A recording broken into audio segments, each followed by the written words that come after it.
Bienvenidos un día más al canal de preparadores de oposiciones. Hoy tenemos con nosotros a Fuensanta Moreno, preparadora de la especialidad de educación infantil y que además ha sido miembro del Tribunal de las Oposiciones y presidenta.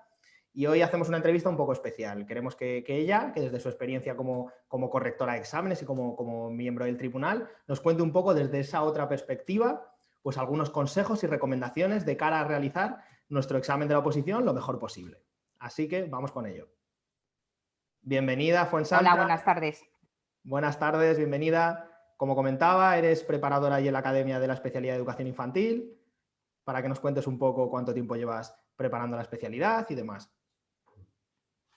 Bueno, pues con preparadores de oposiciones ya llevo 14 años y anteriormente he sido miembro de tribunal, presidenta en 2 ocasiones y bueno, cuando estás en ejercicio pues tienes compañeras, amigas que habitualmente también están en los tribunales de oposición. Entonces, al final siempre estás también actualizada de lo que pasa en el otro lado. Correcto. Perfecto. Y vamos a ver si podemos, pues eso, tratar un poco esas recomendaciones o consejos de personas que estáis o que habéis estado en el otro lado y habéis corregido exámenes, que imagino que, bueno, que es muy útil eso, que siempre se suele escuchar a personas o que, como comentábamos, o que ya se están preparando o que preparan oposiciones, preparadores, y esta perspectiva puede ser interesante. Pues si te parece, vamos a hacer un repaso a las pruebas de la oposición y vamos un poco comentando cómo las ves y consejos para realizar perfecto ese examen. ¿Vale? Pues empezamos por el práctico específico de la especialidad de educación infantil. ¿Alguna cosa que tú hayas visto que nos puedas comentar?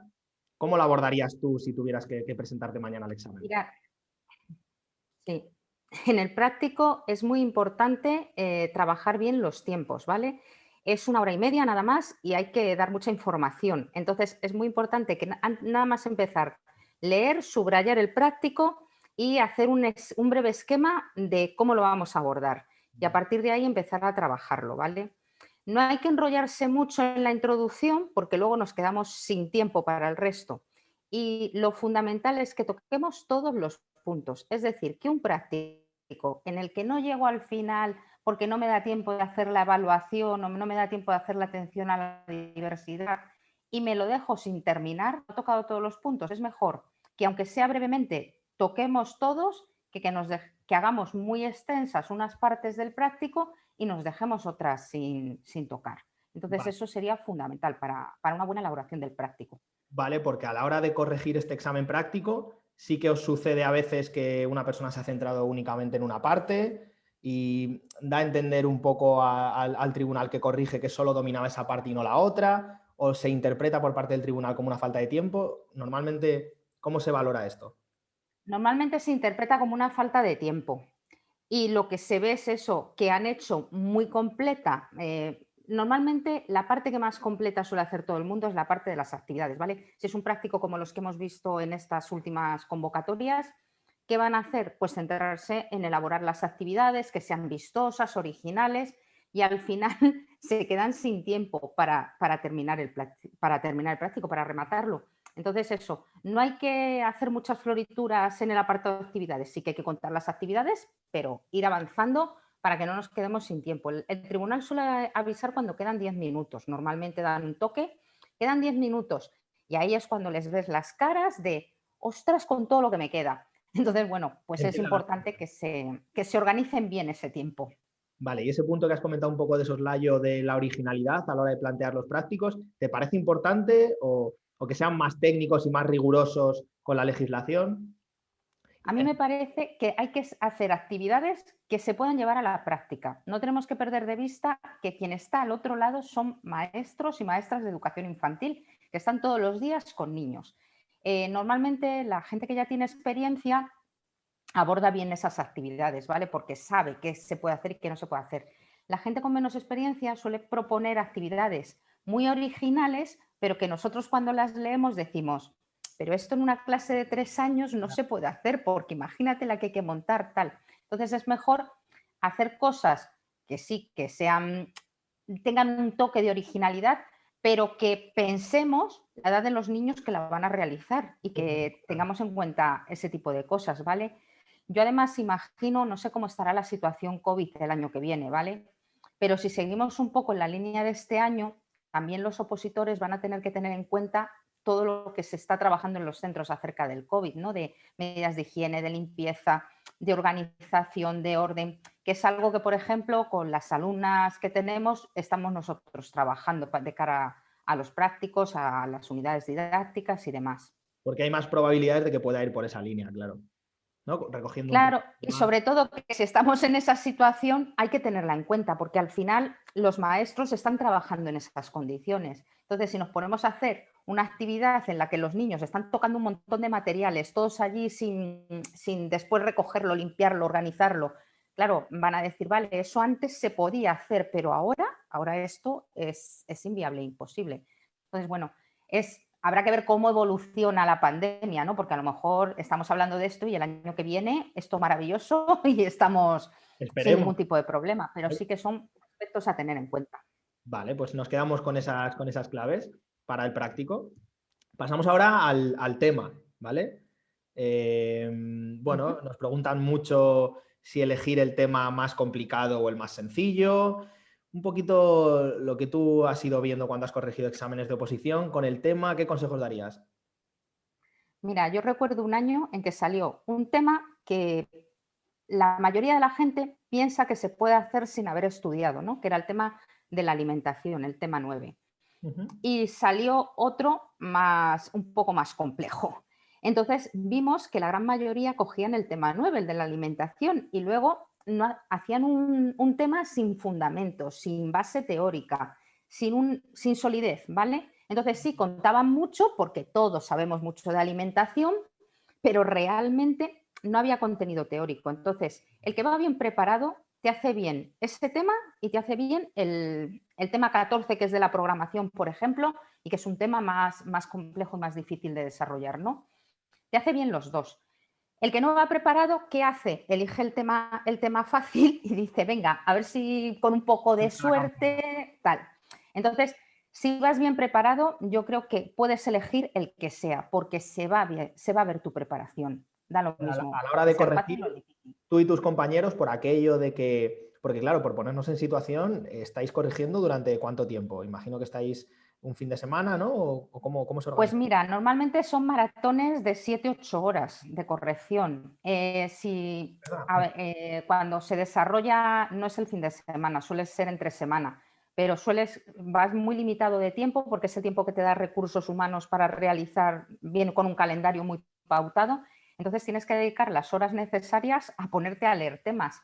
Entonces al final lo que pasa es que estás muchas horas leyendo, entonces sí que es cierto que aunque hacemos descansillos y demás, llega un momento en que cuando te pones a leer paja, paja y paja, cansa, ¿no? Y dices, bueno, pues esto, poco valor, poco contenido y las notas son muy bajas también, ¿vale? Porque al final el criterio es que tiene que tener una base técnica y fundamentada de contenidos, ¿vale? Claro. No hablar de lo que todos creemos que sabemos. Otro año me pasó también con el tema de música, que lo mismo, la gente se piensa, no, el de música es fácil porque, bueno, todos sabemos algo de música. Y pasa lo mismo, ¿no? Empiezan a inventarse cosas. La bibliografía, mira, eso es un tema curioso. Hace años, cuando no había internet, si te inventabas la bibliografía, pues bueno, normalmente tú tomas nota y dices, pues a ver este libro tan interesante, pero cuando lo querías buscar o mirar, ya había pasado un tiempo y tal. Ahora tenemos todos un dispositivo a mano, metes el nombre del libro y dices, tomadura de pelo, me está haciendo aquí ¿no? Entonces hay que ser muy cuidadoso. Yo siempre digo que mejor 3 libros reales que existen, que te los aprendas, a que pongas ahí mucha fantasía y luego el título está mal, o pones el autor pero el título del libro no coincide, que hay que tener cuidado con ese Los tipo de correctores detalles. utilizan esos recursos, utilizáis esos recursos de Claro, conectar claro. una fuente u otra en el móvil o... Eso es. Claro, porque al final tú estás corrigiendo y quieres ver real. Muchas veces es más la curiosidad. A mí, por ejemplo, lo que me mueve es la curiosidad de saber, oye, pues si este libro no me lo he leído y puede ser interesante, a ver cuál es o lo que sea, que muchas veces empieza por ahí, es cuando te das cuenta de que no existe. Pero, o por completar tu formación, ¿no? Entonces, hay veces que va por ahí y otras veces ni siquiera tienes muy en cuenta. Dices, ah, vale, he puesto 4 libros, venga, pim, pim, pim, bien, está bien. ¿Vale? 4 referencias, pues estupendo. O sea, ahí ¿Vale? recogemos esos 2 puntos de no intentar colársela al tribunal por un lado y por otro lado que los temas que son poco técnicos, aunque yo conozco más la parte de secundaria, pero los temas que son poco técnicos tienden a diluirse, tienden a que al final salga una exposición de tema, un planteamiento de tema un poco diluido. Eso es verdad. Eso es. Vale. Vale, quizá podamos tocar la parte de falta de ortografía. A ver, importante, redactar bien. Yo siempre digo que hay que escribir de una manera muy distinta a la que hablamos, ¿vale? Coloquialmente podemos utilizar unas expresiones, unos términos que no son apropiados cuando estamos redactando un tema, ¿vale? Entonces, es importante que cuidemos la manera de redactar, que utilicemos palabras, no digamos algunas cosas, pues no, aspectos o términos, o que le demos ahí un poco ese toque de rigor, ¿no? De que se vea que tenemos una cierta cultura, que trabajamos, que somos capaces de redactar con sentido. Y luego el tema de la ortografía es fundamental, ¿vale? Porque te pones a leer y al final las faltas de ortografía bajan mucho la nota y hay gente que suspende por culpa de las faltas de ortografía, que es una pena, que tienen un tema de 7 y resulta que tienen no sé cuántas faltas de ortografía, tildes y tal, y va el tema fuera, ¿vale? Lo mismo las abreviaturas, no se utilizan abreviaturas, ¿vale? Todos sabemos que una Q con un puntito significa qué, pero no se pueden utilizar ningún tipo de abreviatura, ¿vale? Que eso es también se considera falta de ortografía. Entonces es una pena que hayas hecho un tema estupendo y que lo suspendas por culpa de las faltas de ortografía. Vale, pues nos quedamos con estos consejos y pasaríamos a la parte de la defensa de la programación en la oposición. Aquí hay nervios, aquí hay, bueno, en fin, al final la exposición oral, pues para mucha gente es más complicada que redactar y estar todo en tu mundo haciendo el examen. ¿Qué nos podrías comentar al respecto de la defensa de la programación? Mira, en la defensa de la programación hay varios aspectos a tener en cuenta. Uno son los nervios, ¿vale? Estar nervioso es normal, perder los nervios no, ¿vale? Entonces, si en algún momento el tribunal ha pasado exactamente por lo mismo que está pasando el opositor, es decir, ellos antes de tener su plaza han sido opositores. Entonces, normalmente te pones en el lugar, empatizas, ¿no? con la otra persona porque tú también has pasado esos nervios. Los nervios los entiende cualquiera. Sí que no se pueden perder los nervios, lo que te decía, gente que se queda completamente en blanco. O sea, de repente está hablando, lleva súper bien hilado y se le olvida una palabra y se bloquea. Eso hay que practicarlo en casa, ¿vale? Porque no me puedo aprender de memoria mi defensa de programación porque se me olvida una palabra y me quedo ahí bloqueada. Entonces, ¿qué tengo que hacer? Tengo que trabajármelo para que si se me olvida una palabra, buscar algo similar para conectar. Entonces, esa es la única manera de hacerlo es practicándolo. O sea, hay que practicar mucho la defensa. Vale, porque... Dime. Luego, muletillas. Pues siempre está el socorrido vaso de agua, ¿vale? Ese es el típico que decimos todos. Veo que me estoy bloqueando tal, cojo el vaso de agua, bebo y paro. Mira, yo recuerdo cuando yo me examiné, como hace ya tantos años, no había defensa de programación, sino que exponías oralmente un tema y después hacías una unidad didáctica relacionada con ese tema, ¿no?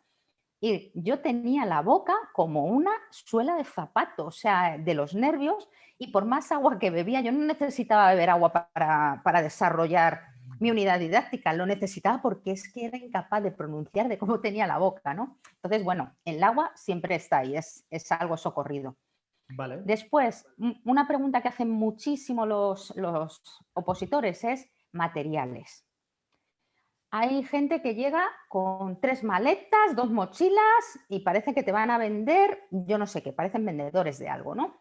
Entonces, y hay gente que viene con una bolsita con 4 cositas, ¿vale? Y no significa que el de las maletas vaya a sacar un 10 y el de la bolsita vaya a suspender. Yo me he encontrado con lo contrario, me he encontrado con defensas estupendas sin nada, absolutamente. Y no necesariamente da mejor impresión al tribunal el hecho de que lleves un maletón con un montón de recursos que digan esto preparado más, no. No. Y sobre todo, yo siempre digo que lo que lleves sea aplicable. A mí no me vale que de repente me montes ahí un tenderete que parece la exposición del Corte Inglés, por así decirlo, y luego de todo eso que tienes ahí, no seas capaz de relacionarme nada con tu unidad didáctica, ¿vale? En la programación es verdad que no se puede utilizar material, ¿vale? Es para la unidad. Vale, bueno, ahora lo... Pero, pero en la programación, eh, o sea, que no es necesario. Luego, gente que también dice, ¿cómo lo hago? ¿Lo hago de pie escribiendo en la pizarra o lo hago sentado en la silla sin moverme? Porque hay personas que les da miedo tropezar, les da miedo no saberse girar, no saberse mover. Como te sientas más cómodo, pasa lo mismo. Hay personas que hacen un uso estupendo de la pizarra, ¿vale? Y van escribiendo, van haciendo su esquema, van hilando y lo hacen súper bien. Y hay personas que sentadas exponen perfectamente y hacen una buena defensa de su programación. Vale. Aquí pasa lo mismo, hay que ensayar mucho y llevarlo muy medido, porque tienes 20 minutos. Y en 20 minutos tienes que condensar la esencia de tu programación, ¿vale? Entonces, si te dejas, pasa igual que con el práctico, si te dejas algo sin tratar, salvo que sea alguna cosa puntual que luego te puede preguntar algo el tribunal, pues es mejor que vayas ajustado a tiempo y no te dejes nada, ¿vale? Y tema indumentaria, es algo a lo que cuando tú has sido Sí. presidenta de tribunal o miembro de tribunal, ¿le has dado importancia, no? Yo no le doy ninguna. A ver, te quiero decir, una persona desaseada somos maestros, ¿no? Y como maestros, al final, somos un ejemplo para nuestros alumnos. Si de repente voy con los pelos como una loca, llena de lamparones, y la ropa no es los vaqueros rotos que se llevan porque están rotos, sino que mi ropa está vieja, sucia y rota, pues claro, la impresión que va a causar al tribunal no será muy positiva. Tampoco creo que si soy maravillosa me vayan a suspender por mi aspecto físico, ¿vale? Yo creo que no hay que ir ni vestido como para una boda o para salir de fiesta, ¿vale? Ni alterar tu manera de vestir. Si yo soy una persona que viste de una manera informal y ese día me planto los tacones y me planto un vestidito muy mono, voy a estar incómoda porque no es mi manera de vestir. Si esa es mi manera de vestir habitual, voy así vestida porque me desenvuelvo bien, ¿vale? Entonces, cada uno tiene que ir con la ropa con la que se siente cómodo, seguro y va a estar bien ante el tribunal. Vale. Simplemente cuidar los aspectos, pues eso, de ir aseado y los aspectos estéticos. Ya está, un poquito, pero bueno, Genial. tampoco es fundamental lo de la vestimenta. Vale, y para terminar con esta parte entonces de programación, en definitiva, poniéndonos en situación, cuando te llega un opositor y tú perteneces al tribunal, en la programación, centrándonos en esa parte de programación, ¿qué espera el tribunal de ese opositor exactamente? ¿Qué sería una programación de 10? Que sea original, es decir, que la haya hecho él, que no se vea que es, aunque en las academias damos unas muestras y demás, que no sea la de la academia, porque le van a aparecer unas cuantas iguales. Entonces, al final, lo que se valora es que sea original, que tenga un hilo conductor, que es algo también muy positivo en infantil, ¿vale? Ya puede ser desde una mascota a una historia que vas a estar trabajando durante toda la programación. Es importante que se vea que se trabajan bien las áreas, que hay una metodología detrás, que tú crees eso que nos estás contando, ¿vale? Que te lo crees. Que no me estás contando lo que te han dicho que me tienes que contar, sino lo que tú crees que puede funcionar y que tú piensas que va a ser bueno para un grupo de alumnos o para tus futuros alumnos. Entonces, Vale. eso es lo fundamental de una programación. Vale, genial. Y pasamos por fin ya, porque hemos aprobado, por supuesto, todas las partes, pasamos a la unidad didáctica. ¿Qué nos podrías comentar sobre esta unidad didáctica? Vale, en la unidad didáctica ellos tienen que elegir de las que salgan una, ¿vale? ¿Cuál hay que elegir? La que más te guste o la que más preparada lleves, ¿vale? Muchas veces hay gente que no se prepara todas. Dice, pues si se sacan 3 bolas y elijo una, pues me voy a preparar 13 en vez de las 15, ¿vale? Pues bueno, allá ellos. Luego te tocan 2 de las que, y luego la que no te va mucho, ¿no? Entonces, bueno, pues hay que tener un poquito de vista, intentar llevarlas todas preparadas. Antes de hacer la defensa de la programación, vas a tener una hora para mirar tus materiales, lo que se llama la encerrona, ¿vale? Una hora en la que vas a revisar tus materiales, vas a ver qué es lo que encaja, qué es lo que puedes exponer, qué unidad con la que te sientes más cómodo y hacer un guión de lo que vas a exponer, ¿no? Entonces, cuando salgas, pues un poco. Materiales los justos y adaptados a eso que nos vas a contar. Que resulta que tienes un cuento súper original y súper chulo que quieres presentar al tribunal. Lo sacas y les puedes preguntar. Si quieren, se lo acerco. Salvo que sea un tribunal muy rígido, normalmente estamos deseando tocar, manipular y ver cositas, ¿vale? Interacción Entonces, si te con lo el tribunal acercan, no sería mala. En principio, la ¿eh? interacción, poder Sí, interactuar con sí. el tribunal, incluso interpelarles en algún momento en tu exposición, no sería algo negativo.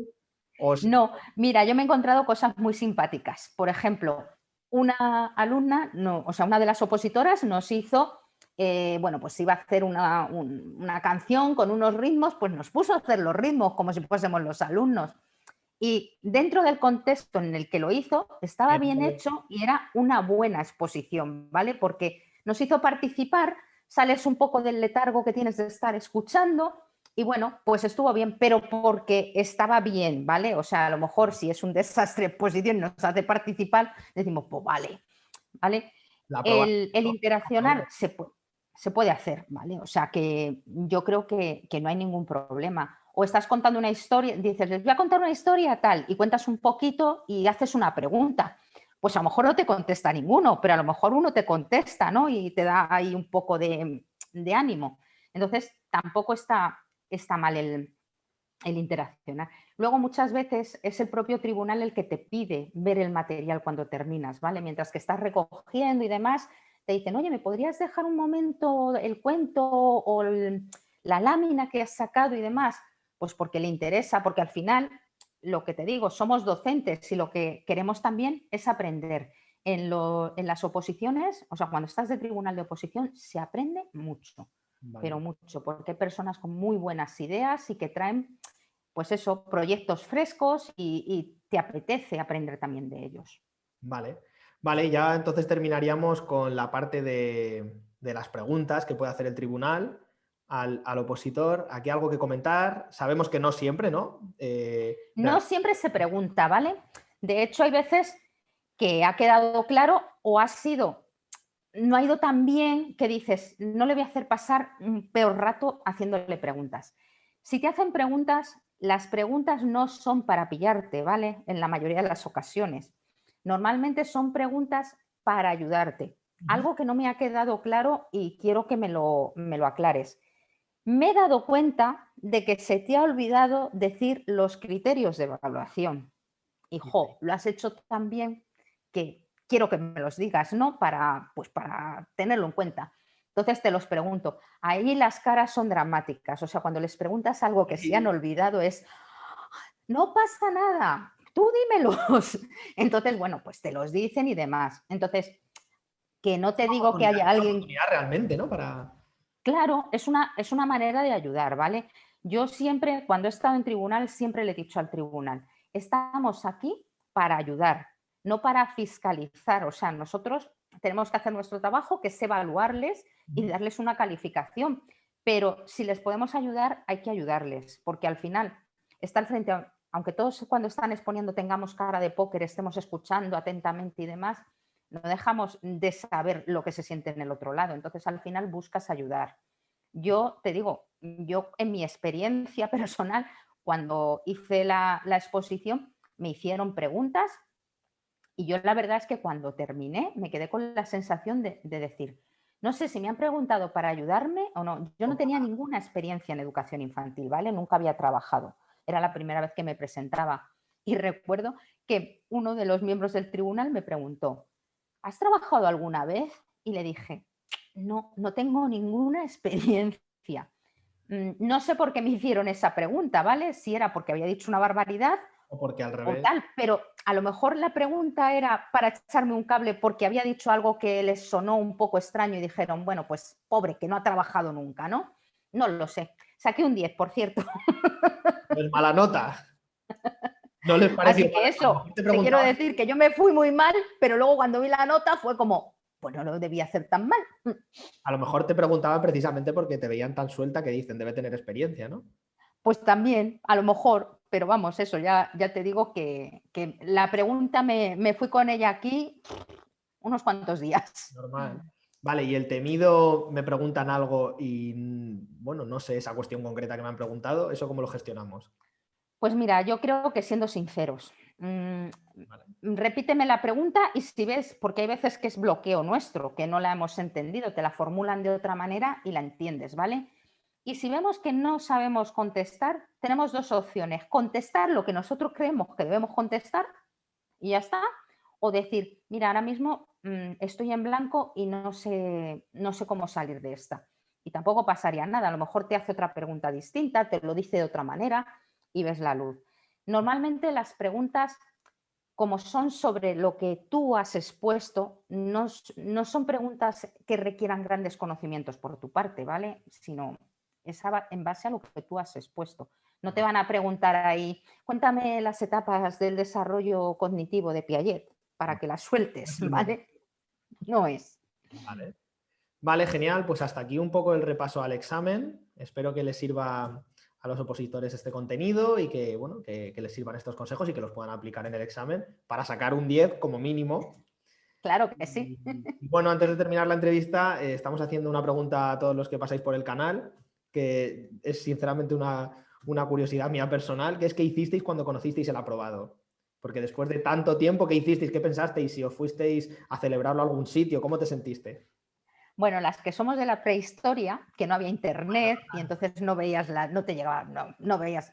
Yo vivo en Alcalá de Henares, ¿vale? Me fui a Vitruvio a ver las notas. Vale. Estábamos allí desde las 9 de la mañana con más nervios porque no se publicaban en el tribunal, sino que era centralizado en Madrid Capital, que era donde estaban los tribunales de infantil. Entonces salieron como a las 11:30 de la mañana. Tú imagínate, estábamos que nos comíamos las uñas. Y yo empecé a mirar por el final de la lista, o sea, eran 340 plazas, yo me fui al 340, cuando llegué al 200 y vi que no estaba, yo diciendo, he suspendido. Y ya seguí avanzando y ya me encontré en el 110 de la lista. Entonces, claro, pues imagínate el subidón.